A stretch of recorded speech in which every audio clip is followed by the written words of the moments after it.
Welcome to Star Scene Daily, your ultimate destination for the latest celebrity news. Stay tuned for exclusive updates on P. Diddy's recent arrest and his case. We will also show you the video of what was probably the beginning of his downfall and led to a scandal involving his ex Cassie. We'll delve into his public apologies, house search, and the swirling accusations from fans and acquaintances.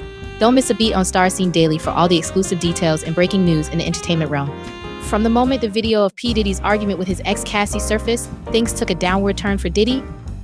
Diddy tried to damage control the situation by making his apologies, but it didn't work as multiple people started accusing Diddy of sexual harassment, and rumors swirled about inappropriate incidents at the so-called Diddy parties, allegedly even with minors. The situation around Diddy became increasingly tense as more accusations spread.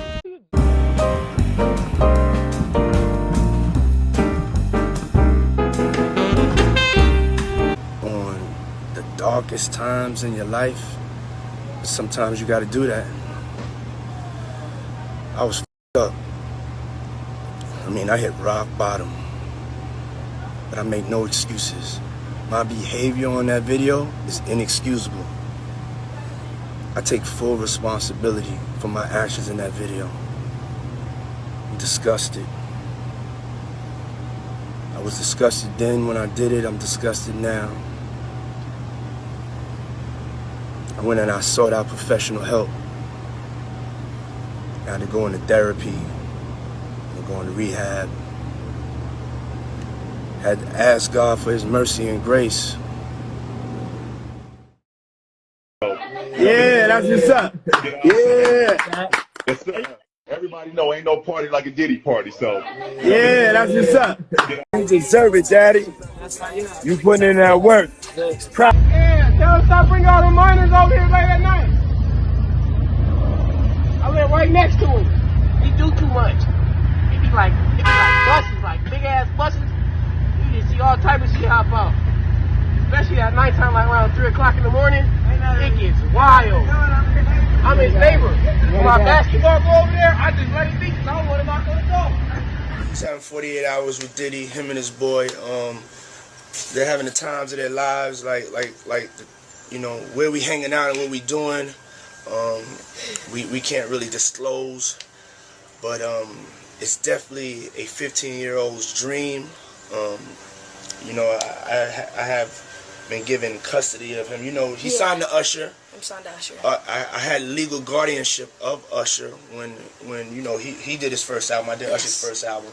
I don't have legal guardianship of him, but for the next 48 hours, he's with me. So and we gonna go full crazy. Later this year, following all the accusations, lawsuits were even filed against P. Diddy. His multi-million-dollar mansion was even searched for potential charges. The situation surrounding Diddy grew increasingly complex as legal actions were taken, putting his reputation at stake.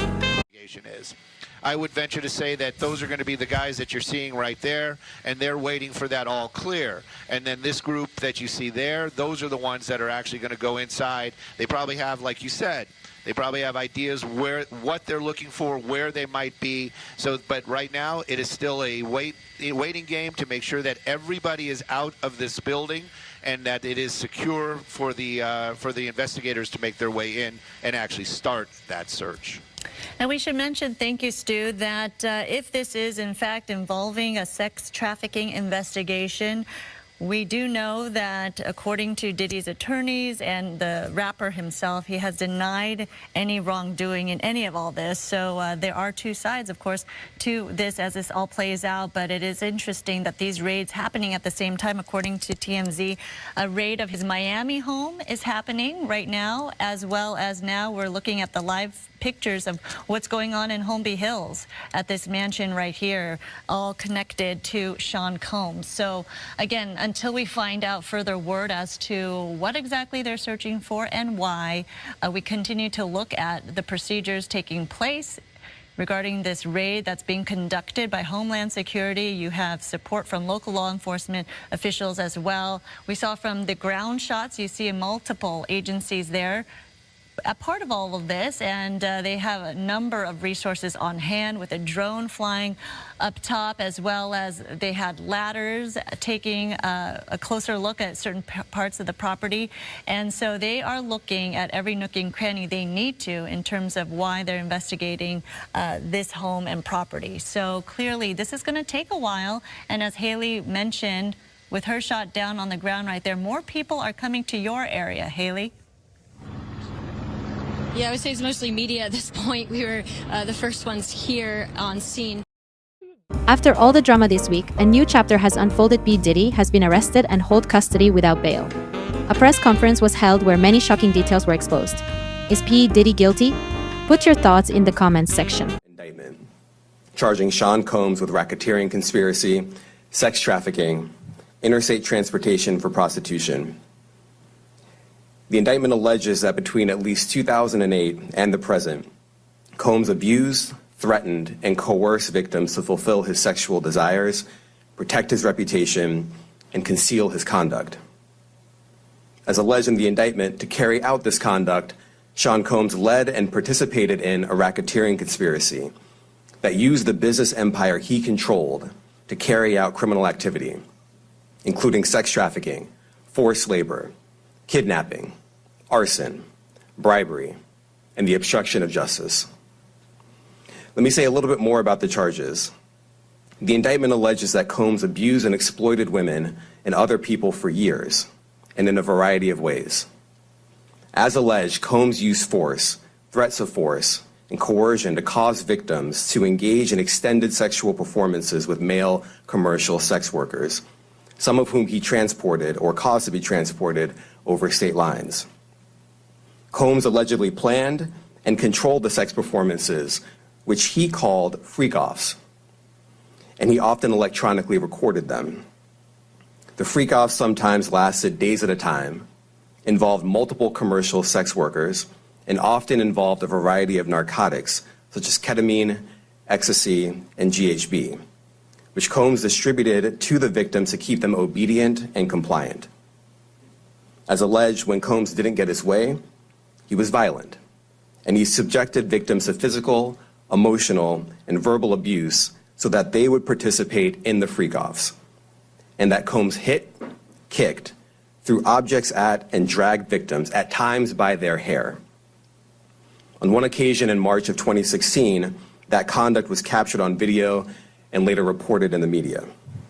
Specifically, Combs kicked, dragged, and threw a vase at a victim in a Los Angeles hotel when the victim was attempting to flee. As alleged, these assaults often resulted in injuries to the victims, which took days or weeks to heal. In addition to the violence, the indictment alleges that Combs threatened and coerced victims to get them to participate in the freak-offs. He used the embarrassing and sensitive recordings he made of the freak-offs as collateral against the victims. And the indictment alleges that he maintained control over the victims in several ways, including by giving them drugs, by giving and threatening to take away financial support or housing, by promising them career opportunities, by monitoring their whereabouts, and even by dictating their physical appearance. Because of all of this, the indictment alleges that the victims did not believe they could refuse Combs without risking their security or facing more abuse. The indictment also alleges other acts of violence undertaken by Combs and others, including violence against witnesses to his abuse, kidnapping, and arson. The indictment alleges that on more than one occasion, Combs carried or brandished firearms to intimidate and threaten victims and witnesses. Now, Combs did not do this all on his own. As I mentioned, Combs has been charged with RICO conspiracy. He used his business and employees of that business and other close associates to get his way. Those individuals allegedly included high-ranking supervisors in the business, personal assistants, security staff, and household staff. The indictment alleges that those individuals facilitated the freak-offs. They booked the hotel rooms and stocked them with the supplies, including drugs, baby oil, personal lubricant, extra linens, and lighting. When the hotel rooms got damaged, they helped clean it up. They arranged for victims and commercial sex workers to travel for the freak-offs, and they delivered large quantities of cash to Combs to pay for the commercial sex workers. The indictment also alleges that they helped Combs cover up his crimes. During the March 2016 incident at the LA hotel that I mentioned earlier, a member of the hotel security staff intervened, and Combs attempted to bribe the staff member with a stack of cash to make sure that what happened was kept quiet. And as the indictment alleges, in late 2023, after public allegations were made about Combs' crimes, he and others pressured witnesses and victims to stay silent, including by making phone calls to witnesses and victims and giving them a false narrative of what they had experienced. And as alleged, Combs used others to help conceal his abuse by monitoring and preventing victims from leaving a location in order to hide their injuries, or by locating and contacting a victim who had attempted to flee. As part of this investigation, in March of this year, special agents from HSI executed search warrants at Combs' residences in Miami and Los Angeles. They also executed a warrant for Combs' electronic devices. During those searches, agents seized evidence of the crimes charged in this indictment. They seized firearms and ammunition, including 3 defaced AR-15s and a large capacity drum magazine. They also seized evidence of the freak-offs, electronic devices that contain images and videos of the freak-offs with multiple victims. And they seized cases and cases of the kinds of personal lubricant and baby oil that Combs' staff allegedly used to stock hotel rooms for the freak-offs, more than 1,000 bottles altogether. Here are some of the items that we recovered during the searches.